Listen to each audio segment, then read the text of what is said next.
It started like any other glamorous evening. The air outside was freezing, thick with the unmistakable New Year's buzz. Inside the venue was alive with light and chatter. Emma Watson, the star of the night, looked every bit the icon, calm, radiant, and focused. Everything seemed perfect. The first time I saw him, he was just another face in the crowd, hanging back near the service doors. At first glance, he didn't stand out, but then I noticed his eyes. They didn't just follow Emma, they locked onto her, like she was the only person in the world. His clothes looked scruffy, his hair unkempt, and there was the strange stiffness and how he stood like he was forcing himself to stay still. Doesn't that guy seem odd? I whispered to one of the security guards. Over by the doors? The guard glanced over and nodded. I'll check him out. I watched as the guard approached him. The man didn't argue or resist. He just backed off into the crowd, his eyes still darting toward Emma whenever he thought no one was watching. I shook off the unease. These events always had a few overzealous fans. No big deal, right? Until the scraping started. I was by the dressing rooms, checking the final schedule, when I heard it, a faint metallic sound, like something sharp being dragged over metal. My stomach knotted. At first, I thought it was just one of the crew adjusting equipment. Then it came again. Scrape. Pause. Scrape. Heart pounding, I turned the corner toward the sound, and there he was. He was crouched at Emma's dressing room door, a thin piece of metal in his hand, a lockpick. But that wasn't all. His other hand was pressed against the door, fingers clawing at the wood, his nails scraping so hard that they were splintering and cracking. Blood dripped from his fingertips, smeared across the door like some grotesque message. I froze, watching in horror as one of his nails bent back completely, snapping off with a sickening crack. He didn't flinch. He didn't stop. Emma's my bride. We're gonna get married. Trust me, I'm not lying, he whispered, his voice shaking but determined. Oi! What the hell are you doing? I shouted. His head snapped up, his eyes wide and wild. For a moment, he just stared at me. Then he smiled. Not a normal smile. This was slow, twisted, as he'd been just caught doing something he was proud of. You don't get it, he said, his voice low and shaky. She's mine. She's always been mine. Before I could react, he lunged at the door, slamming his shoulder into it with a force that shook the frame. Inside, I heard Emma's panicked voice calling for security. I yelled for help, but he kept battering the door, each impact more frantic than the last, his bloody handprints smearing across the wood. When the security team arrived, they grabbed him and dragged him away. He thrashed and screamed, his voice echoing down the hallway.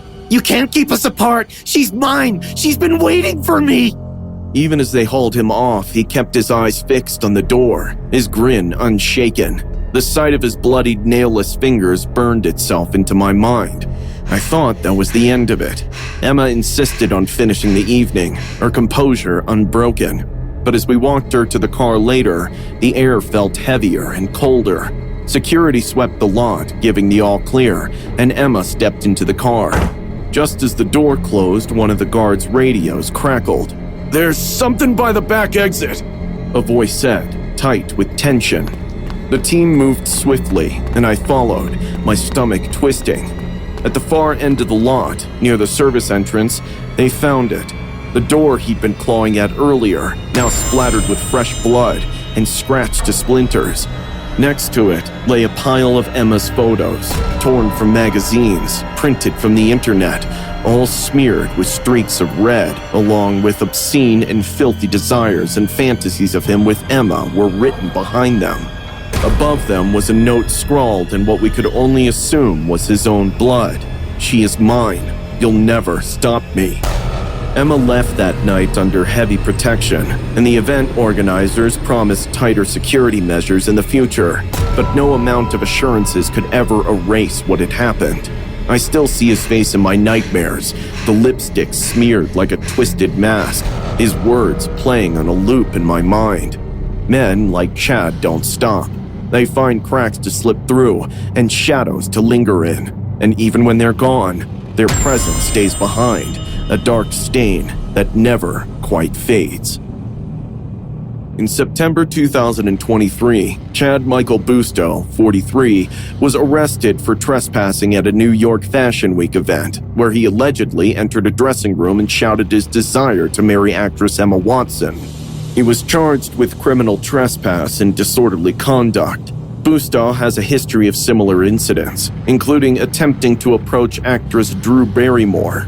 In June 2024, he was arrested in Oxford, UK, after seeking information about Watson at the university where she was studying.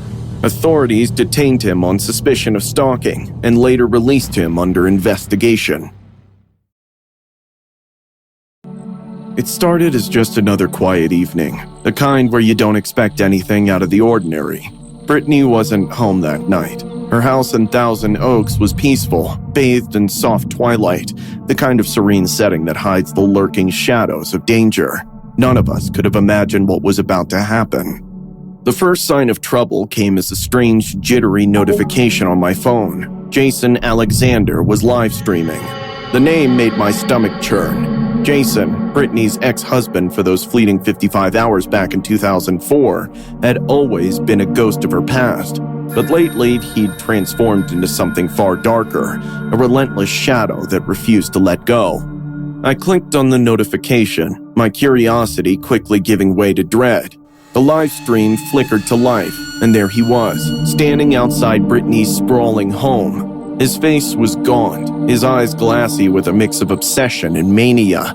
The shaky camera panned over the front yard, its neatly trimmed hedges and immaculate walkway. His voice, a guttural whisper, came through the feed.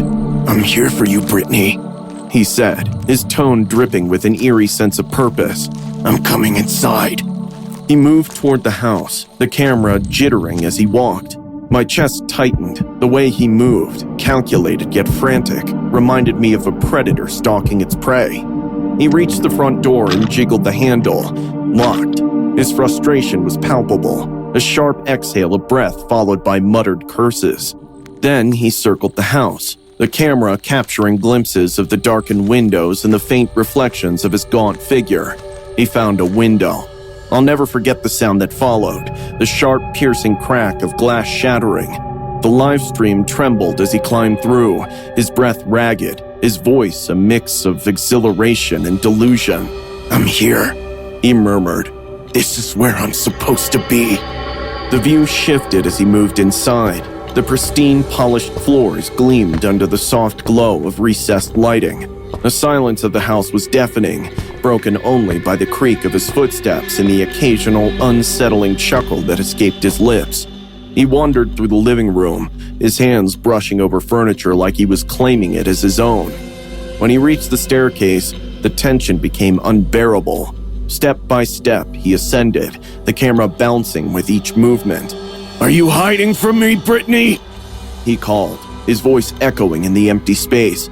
"You don't have to hide! I'm here for you!" He entered her bedroom. The camera lingered on the bed, perfectly made with crisp, white sheets. He approached it slowly, his hand trembling as he reached out to touch the fabric. "This is where she sleeps," he whispered, his tone almost reverent. Then he turned to the closet. My heart raced as I watched him slide open the doors, revealing rows of neatly hung clothes. He ran his fingers over the fabrics, his breath hitching. "So close," he said. "I can feel her." It wasn't just the words, it was the way he said them, a sick mix of awe and possession. The invasion was intimate and grotesque. This wasn't just a house, it was Brittany's sanctuary, and he was violating it in the most personal way possible. But he didn't stop there. Jason's footsteps creaked as he walked into the adjoining bathroom. The live stream showed him running his hands along the marble countertops and pausing at the sink. He picked up a loofah, pressing it to his face and inhaling deeply. "She used this," he whispered, his voice cracking with emotion. "This was hers." He opened the medicine cabinet next, rifling through its contents. Bottles clinked as he pulled out a perfume bottle, spraying it into the air and walking through the mist like it was some twisted blessing. He giggled, a high-pitched, unsettling sound that sent chills down my spine. The camera jerked again as he turned back toward the bedroom, his eyes scanning for more intimate relics. He picked up a pillow from the bed, clutching it tightly to his chest, as if it were a stand-in for Brittany herself. I'll wait for you here, he murmured, sinking to the floor beside the bed, rocking slightly as he hugged the pillow. The livestream audience exploded with comments. What is this guy doing? Someone call the cops. This is insane. And then the screen jolted. A sudden sound shattered the tension. Voices, sharp and authoritative. Brittany's security team had arrived. The camera tilted wildly as Jason tried to run, his breathing frantic. The feed cut off abruptly, leaving a suffocating silence in its wake. Later, I learned the police had arrested him on charges of trespassing, vandalism, and stalking. Brittany wasn't home, thank God, but the damage was done. The footage of that night stayed with me, haunting my thoughts. Jason's actions weren't just terrifying, they were a chilling reminder of the thin line between fandom and obsession. Even now, every time I see a live stream pop up on my phone, I feel a pang of unease. That night wasn't just an invasion of Brittany's privacy. It was a glimpse into the darkness of fixation, the kind that doesn't just watch from afar, but forces its way in, leaving fear and violation in its wake. Jason Alexander, Britney Spears' ex-husband, was arrested in June 2022 for stalking and trespassing at her California home on her wedding day to Sam Asghari. Alexander live-streamed himself attempting to crash the wedding, gaining unauthorized entry and claiming he was invited. He was subdued by security before reaching Spears. Authorities charged him with trespassing, stalking, vandalism, and battery. Alexander had a history of erratic behavior and had previously shown obsessive tendencies toward Spears. He was convicted of aggravated trespassing and sentenced to 64 days in jail. Spears and her team heightened security measures following the incident. It was New Year's Eve 2017, and the energy backstage at Katy Perry's Witness tour was electric. The crowd's screams were so loud they made the walls hum. I'd been hired to assist her security detail, a last-minute assignment and a prestigious one. This was Katy Perry, after all, one of the biggest stars in the world. And while her fans were known for being passionate, tonight they seemed harmless enough. At least, that's what I told myself. The concert itself was a blur of lights, music, and cheering fans. I stayed near the stage, scanning the crowd for anything unusual. That's when I first noticed him. He was tall, in his mid to late 30s, and dressed too plainly to be part of the glitter-covered audience. His face was pale, his eyes dark and intense. While everyone else danced and screamed, he stood completely still. He wasn't watching the show, he was watching her. His lips moved constantly, whispering something I couldn't hear. "See that guy?" I said to another guard, nodding toward him. Yeah, creepy, but harmless, right? "Maybe," I said, but something about him sent a chill through me. He wasn't just watching her, he was fixating. When the show ended and the crowd began to disperse, I felt a wave of relief. The man had disappeared, and I figured he'd gone home like everyone else. But as the crew started packing up and Katie's team moved backstage, a strange feeling settled over me. It was too quiet, the kind of quiet that makes the hairs on your neck stand up. I was doing a final sweep of the hallway leading to Katie's dressing room when I saw it, a smear of red lipstick on the wall. It trailed downward into a jagged streak, ending in a small handprint. My stomach twisted. I radioed another guard, but before they could respond, I heard a faint noise. It was coming from the dressing room. I pushed the door open cautiously, my heart pounding. At first glance, everything seemed normal. Her makeup was laid out neatly on the vanity, her costume hung up on the rack, and the faint smell of roses from the bouquets filled the air. But then I saw him. He was sitting in the corner of the room, half hidden in the shadows, his head tilted to an unnatural angle. His hand rested on one of her brushes, stroking it slowly, almost lovingly. His lips moved again, whispering words I couldn't make out. My voice caught in my throat as I took a step inside. "Hey," I said, my voice sharper than I intended. "You're not supposed to be here." He didn't react. Instead, he turned his gaze toward the vanity mirror. That's when I saw the words scrawled in bright red lipstick, "She belongs to me." "Stand up," I ordered, taking another step toward him. My hand hovered over the baton at my side. Finally, he moved. Slowly, deliberately, he stood, his eyes never leaving the mirror. She's waiting for me, he said softly. She called me here. "You need to leave," I said, my voice firmer now. I reached for my radio, but before I could signal, he lunged at me. The force of his attack sent us crashing into the vanity, shattering the glass surface. Perfume bottles and makeup were scattered across the floor. He grabbed a shard of glass and swung wildly, his eyes burning with a terrifying intensity. "You don't understand," he screamed, his voice raw and desperate. "She's mine! She's always been mine!" I fought to restrain him, but his strength was unreal. It was as if pure obsession had given him power. He clawed and thrashed, his breath hot against my face as he muttered Katie's name over and over. Just as he broke free of my grip, 2 other guards burst into the room, tackling him to the ground. Even then, he didn't stop fighting. He didn't stop screaming.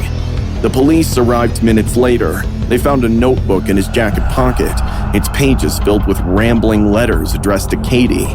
They weren't love notes. They were fantasies, dark, detailed fantasies about he'd rescue her, how they'd start a life together.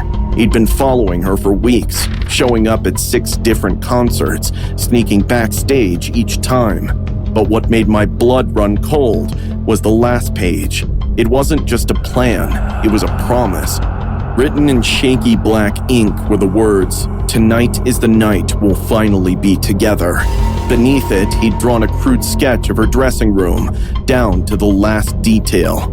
As the police dragged him away, he turned to me, his face twisted into a grin. "You can't stop Destiny," he said. "She'll come for me. You'll see." For weeks after, I couldn't shake his words. Every time I closed my eyes, I saw his face, his smile, the red lipstick on the mirror. I stayed in security, but I was never the same. Every fan in a crowd became a potential threat. Every open door made my pulse quicken. And every time I heard Katy Perry's music, I thought of him, of the notebook, of the words he'd written in lipstick. "She belongs to me." Powell Jersky, a 37-year-old Polish man, was arrested for stalking pop star Katy Perry during her concert tour in December 2017. He reportedly attended 6 of her concerts in different cities across the U.S. and made multiple attempts to approach her.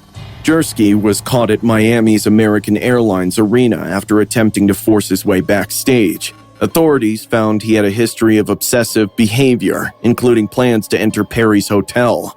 He was charged with aggravated stalking and trespassing. Perry's team reported feeling unsafe due to his persistent actions.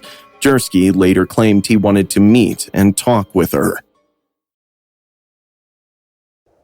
It was just another Tuesday night, and I was sitting on my porch, lighting a cigarette after a long, exhausting day. The street was quiet, unusually so. A soft breeze carried the faint hum of distant traffic, and for a moment, it felt like the city was finally giving me a break. I leaned back, exhaling a cloud of smoke, my mind drifting as I watched the occasional headlights pass by. Out of the corner of my eye, I noticed Reggie walking down the street. He was heading towards his sister's place like he always did around this time. Reggie was a familiar face in the neighborhood, the kind of guy who'd nod and say hello even if he didn't know you well. He had this quiet, gentle way about him, the type of man who wouldn't harm a fly. Tonight, he looked the same as ever, just another guy heading home. I took another drag and glanced up the street again. That's when I saw them. 5 girls, maybe teenagers, walking a few steps behind him. They were laughing, pushing each other, like kids do. Nothing about it seemed strange at first, but as they got closer, I caught something in their tone, a sharpness, an edge that made me sit up a little straighter. Still, I shrugged it off. Kids are kids, right? Reggie turned down the alley that cut through his sister's block. It was a shortcut everyone in the neighborhood knew. I'd taken it myself plenty of times. The girls followed him, their laughter echoing louder now. Something about it made the hair on my arm stand up. It wasn't the kind of laughter you'd expect from kids. It was cruel. I stayed where I was, watching. At first, it sounded like nothing more than playful teasing. Hey, old man! One of them shouted. Reggie turned, confused. He said something, but I couldn't make it out. We're bored. Another girl said, a wicked grin spreading across her face. Reggie tried to walk faster, but they were on him in seconds. One of them grabbed his bag and yanked it out of his hand, spilling its contents onto the pavement. He protested, reaching down to gather his things, but another girl shoved him hard. He stumbled back against the wall, his hands raised defensively. "Leave me alone," he said, his voice trembling. Or what? The tallest girl sneered. Before he could answer, she slapped him across the face, hard. The sound cracked through the alley like a gunshot. Reggie staggered, and that's when it began. They swarmed him, fists flying. One girl grabbed his belt and yanked it free, whipping it across his back with brutal force. Another kicked his legs out from under him, sending him crashing to the ground. He tried to crawl away, but they didn't let up. One of them grabbed a chunk of broken concrete and slammed it into his already broken body over and over until he stopped moving. The sound of it was sickening, a dull thud that I can still hear in my nightmares. This is too easy. One of them said, laughing. She stomped on his chest, her sneaker leaving a bloody print on his shirt. Another girl knelt beside him, pulling at his pockets, searching for something worth taking. When she didn't find anything, she spat on him. Reggie's groans grew quieter with every blow. His face was a mess of blood and swelling, barely recognizable. They didn't stop. They kicked him in the ribs, his head, anywhere they could reach. One girl stood back, recording the whole thing on her phone, her voice shrill as she egged the others on. Hit him harder! Make it count! I wanted to scream, to run over and stop them, but my legs wouldn't move. My hands were shaking so badly that I nearly dropped my cigarette. All I could do was watch, frozen in horror, as they beat him to death. When it was over, they stood over his body, panting and laughing. One of them tossed the belt onto him like it was some kind of trophy. Another one kicked him lightly, testing if he'd move. Let's go. The tall girl said, wiping her hands on her jeans. They walked off, their laughter fading into the distance, leaving Reggie crumpled and lifeless on the cold concrete. I sat there for what felt like hours, unable to move, unable to think. Eventually, I forced myself to call 911. My voice shook as I told the operator what had happened, but I couldn't bring myself to say that I'd seen it all and I'd done nothing to stop it. The paramedics came, the cops came. They covered Reggie's body with a sheet and started asking questions. I stayed in the shadows, watching, unable to face the reality of what I'd witnessed. In the days that followed, the video surfaced. It was everywhere. The girls' faces were plastered on every news channel, their mugshots a chilling reminder of how young they were. People called them monsters, demons, and maybe they were. But all I could think about was how easily it had happened, how they'd turned a man's life into a game just because they were bored. In October 2023, 5 girls aged 12 to 15 attacked and killed 64-year-old Reggie Brown in Washington, D.C., reportedly out of boredom. They chased Brown, a disabled man, and brutally beat him in an alley, causing fatal blunt force trauma. The assault was recorded by one of the girls. In December 2024, a 13-year-old girl was sentenced to confinement until age 21 for her role in the murder. Other participants received varying sentences, including a 15-year-old who was sentenced to 3 years in prison after pleading guilty to assault with a dangerous weapon.